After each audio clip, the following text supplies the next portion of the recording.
Ja, beste Louis, we staan hier in een tuin met allerhande bloemen. En ja, een bloem die mich dan eigenlijk, wat erg opvalt is de zonnebloem. En gelaten we toevallig vandaag een bijdrage hebben over de zonnebloem. En dan hebben we het over de regio Gelre-Gulik. Die hebben een geweldig initiatief. De voorzitter spreek ik hier.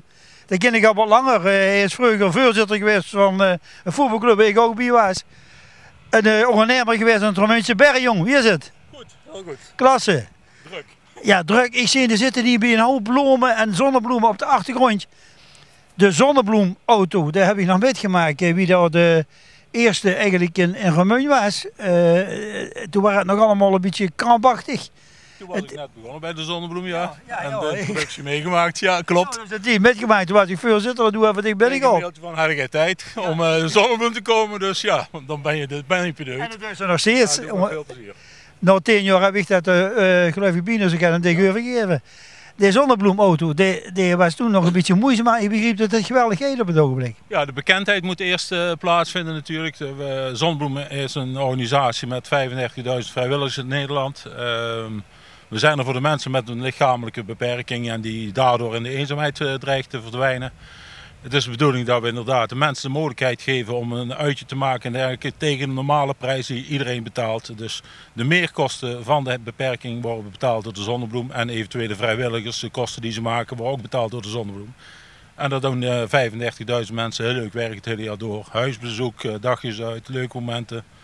En ondersteunen wat nodig is. En dat geeft een hele grote voldoening als je daar als vrijwilliger bij kunt dragen. Kan je me altijd me voorstellen. Dan hebben ze zo'n rolstoelauto kost ongeveer vanaf 40 euro per dag. Ja, en die kennen de mensen. Er zit 100 kilometer in. En dat is eigenlijk gewoon de marktconforme prijs die je voor een normale auto ook betaalt. Ik denk nog aan die eerste oma die op bezoek ging met haar kleinkinderen en met de zonnebloemauto. Nou, wel dus niet. Nou, wel dus niet. Ja, Parijs. En dat is, ja, als ze dat dan niet hebben, is dat natuurlijk een geweldig ding. Ook een mogelijkheid om mobiel te zijn. Ja. Wanneer iedereen die in een rolstoel zit, heeft de beschikking over.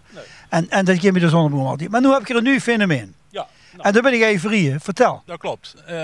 Kwam op het idee, de zonnebloemauto begint een succes te worden. De verhuurgraad komt steeds hoger, de bekendheid is groter. Maar nou zijn de vrijwilligers, het thema van de zonnebloem is dichtbij, erop uit en in de buurt. Nou, wij zijn Nederlanders als een fiets. Nou, overal in verzorgingshuizen zie je duo-fietsen staan. Maar voor onze mensen die rolstoelgebonden zijn, is er eigenlijk niks. Ja. Als je zo'n fiets wil hebben, dan ben je meestal 50, 60 kilometer in de omgeving. Moet je zo'n fiets gaan halen, dat is bijna niet te doen. Dus het idee is geworden om eigenlijk heel Nederland vol te gaan zetten met zonnebloemfietsen, rolstoelfietsen. Waar mensen, een vrijwilliger, iemand kan ophalen in plaats van huisbezoek, even een keer een terrasje gaat doen. Of van mij part een keer naar de begraafplaats waar mensen dan toch goed waarderen. Of een keer naar het tuincentrum. Heel klein. Kom eens even met die krant van die bank af, ik ook. En dan eens heel even over die fiets. Ja, we hebben hier een voorbeeld staan. En het is eigenlijk heel simpel. De fiets is geondersteund. Maar waar staat die fiets? Help even mee. Die staat niet bij mij voor de deur. De eerste fietsen moeten komen. We hebben gezegd, de eerste fiets is al binnen door sponsoring. Ja. We gaan een pilot starten in onze regio. Ja. En dan komt die fietsen staan bij? Een verzorgingscentrum, zodat ook mensen van buitenaf die niet aangesloten zijn bij dus bij Petrus, Roncalli. Ja, bijvoorbeeld hier in Berg, verzorgingshuis. De gemeente natuurlijk ook een bijdrage doen, of niet? Daar hopen we wel op, dus ik vind dat ook wel een taak. Maar waar moet ik dan aan denken, wat gaat de gemeente? Ja, zo'n fiets kost een 8.000 euro als je hem standaard hebt met de uitvoering en de veiligheidsnormen die wij hanteren als zonnebloem. 8.000 euro, veel geld hè? Ja, dat is veel geld. Ja. We hebben met de leverancier een stuk korting afgesproken als we dit project van start krijgen. Nou, dat gaat wel lukken, dus dat wordt de prijs al wat lager. Maar je bent optimistisch, dat gaat wel lukken. Ik ben heel optimistisch, ja. Dus jij zegt straks moeten in 1000 plekken, want je bent een van de aandrijvers. Hè? 500 ga ik minimaal voor, maar ik hoop in heel Nederland? In heel Nederland. Maar we willen de eerste 10 in Gelre-Gulik hebben staan. Ja. Dat elke afdeling, we hebben 14 afdelingen, elke afdeling in ieder geval de mogelijkheid heeft om dicht bij huis een rolstoelfiets op te pikken. En lekker een dagje kan je fietsen met de gast van de vrijwilliger. Maar nu, hij is er nog niet, hij staat nog nergens. Nee. Dus nog even voor de beleving. Als het goed is hebben we de eerste 9 oktober de aftrap van het project. Okay. En dan hoop je een fiets te hebben. En dan hoop ik een fiets te hebben. Misschien wel 2 of 3. Bijna 1 toegezegd. Dus kijkers van TV11, zo'n fiets, als je denkt, ik heb een goede actie, Ja. ik wil zo'n fiets aan mijn eigen dichtstbijzijnde verzorgingshuis geven, Dat is allemaal in de buurt. ja, dan kost het 8.000 en elke bijdrage die je hebt, Ja. met een paar mannen, zo kunnen leiden toe. Dan staat die fiets staat bij een verzorgingshuis. En wat dan? Nou, we gaan een reserveringssysteem neerzetten dat onze vrijwilligers kunnen zeggen, ik ga een dagje uit met een gast. Dus dan wordt die geblokkeerd voor die dag. Maar als jij bijvoorbeeld opa voor Ik ben de zoon van iemand die in een rolstoel zit. maar in een verzorgingshuis zit en die wil een keer een fietsen, daar is je ook beschikbaar voor. Dus iedereen kan gebruik maken van de fiets zonder dat er extra kosten zijn. Want normaal als je een fiets moet huren ben je toch tussen 40 en de 80 euro kwijt voor een dag. Uit ervaring, hè, ik weet dat zo'n rolstoel 150 kilo weegt. Ja. Niet elke fiets zal het. We gaan verzwaarde fietsen kopen, vandaar ook die prijs dik is. Maar ja, een normale elektrische fiets zit je ook al aan 3000. Dus het lijkt heel veel geld, maar met de degelijkheid die wij zeker nodig hebben voor dit soort materialen. Want je kunt niet hebben dat je ergens stil komt te staan. Nee, maar dan gaat de fietser, diegene die fiets, Ja. heeft een rolstoel erop van Ja. 150 kilo. Meestal zijn die mensen zelf ook. 70, 80 kilo. Ja, trapondersteuning. Kleine 200, dikke 200, Ja, je fiets kleine zo weg. 250. Je fiets zo weg, geen probleem. Als jij erop gaat zitten, fiets ik zo met je weg. Is het zo? Ja. Dan gaan we dadelijk uit. Dan gaan we dadelijk uitproberen. Sluit het mee af, hè. En het mooie van deze fiets is ook nog dat we achteruit kunnen rijden. Dus mocht je de draai niet één keer kunnen pakken. Ik ben niet zo lief van achteruit rijden. Ik ben meer voor Nee, vooruit. als je de knik net niet kunt maken, is het wel makkelijk dat je even achteruit kunt trappen en de knik wel kunt maken. Dus. Maar Berry, je doet nu een oproep aan al die instellingen die dus eigenlijk als het ware, kijk, dus veel mensen Ja. geven al aan de zonnebloem. Maar je hebt van die organisaties die zeggen, nou weet je wat, we gaan hier een goede doel doen. En we pakken dit jaar de fiets voor de zonnebloem. Ja. Dat is eigenlijk de oproep. Maar elke 25 euro is welkom bij wijze van spreken. En als wij in de regio Gelre-Gulik, dus uit de gemeente Roermond, Echt en Roerdalen, daar willen we de test gaan doen. En wil je een test goed doen, moet je eigenlijk minimaal 5 fietsen hebben staan om het plan helemaal uit te werken. En dan hopen we in een maand of 3 tijd alles ontwikkeld te hebben, zodat we volgend jaar in heel Nederland kunnen gaan uitrollen. De grootste zorg van de meeste gemeentes is de eenzaamheid. En dan zou ik bijna zeggen, aan al die gemeentes, ook die gemeente van mezelf. Ja. Als je iets aan die eenzaamheid wil doen, zorg dat in ieder geval in een van die verzorgingshuizen zo'n fiets is. Bijvoorbeeld, dat is inderdaad een heel goed idee. En dan merk je ook aan alles dat het heel goed bijdraagt. Als je kijkt, de zonnebloemauto bijvoorbeeld.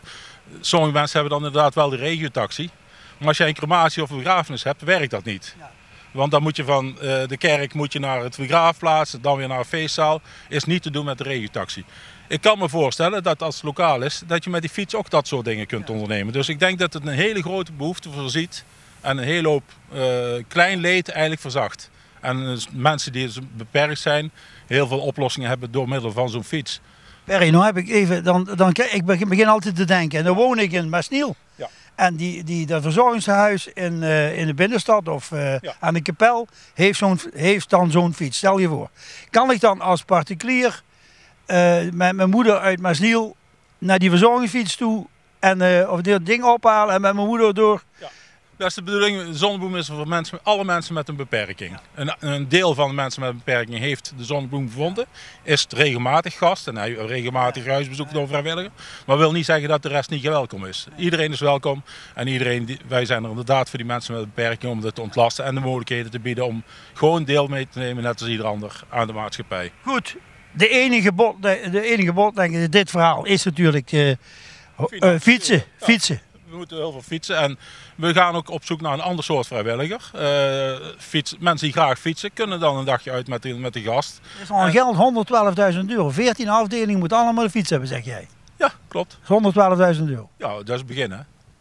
En dan wil je nog... Landelijk praten we inderdaad over een 6, 7 miljoen. Ja, maar goed, je zal het niet erg vinden als ik als regengebonden jongen... Maar ik ga in eerste instantie voor mijn regio. Ja, precies. Ja. Dat ik van eigen regio denk. Het begin moet gemaakt worden en als het start goed is, dan denk ik dat er heel veel mensen zeggen die plezier hebben. Inderdaad. Ook als jij uit het ziekenhuis komt en tijdelijk in een rolstoel zit, is dat ideaal. Ook voor jongere mensen even een dagje fietsen. Je kunt met een dagje fietsen met de familie mee. Dat is nu eigenlijk ook uitgezonderd. Ik denk dat het een kans is. En waar is er Nederlanders als een fiets? Even bedacht, heb je zelf bedacht? Ja, gek hè? Niet te geloven, hè? Ja, onvoorstelbaar. Je blijft ook een ondernemer, hè? We blijven, Je blijft een we ondernemer. blijven doorgaan Je tot blijft de mij verbazen. Dat weet jij. Daar weet je alles van. Nou ben ik eens benieuwd of je ook nog een beetje conditie hebt. Want ik knal mij nou even in dat stoeltje. En jij gaat even kijken of... ik hoef niet in die band hoor. Of denk je dat ik op mijn donder ga? Officieel moet het maar. Officieel, ja, weet je, officieel. Het gaat nu even voor de demonstratie, hè? Als jij een beeld valt, dan word je gewoon gast. Kun je maar even naar Sint-Odilieberg fietsen en terug? Dus ik ga er even in zitten, hè? Ja, beste kiekers, het ligt een beetje op China. Daar heb je ook van die, hoe heet die de fiets ook alweer? Ja. Dus ik ga nu met Berry van der Donk even een heel klein stukje om te testen of het gaat. Berry, ik weeg vanmorgen 95 kilo schoon aan de haak. Dus dat gaat het worden, denk je? Nou, ik zou zeggen, Lui, doe de volgende week, dan zit je me weer bij de banken met 3. Maar nu ben ik even onderweg met Berry van der Donk, voorzitter van de Zonnebloem. Dus ik zou zeggen, steun de Zonnebloem, kom met de fiets!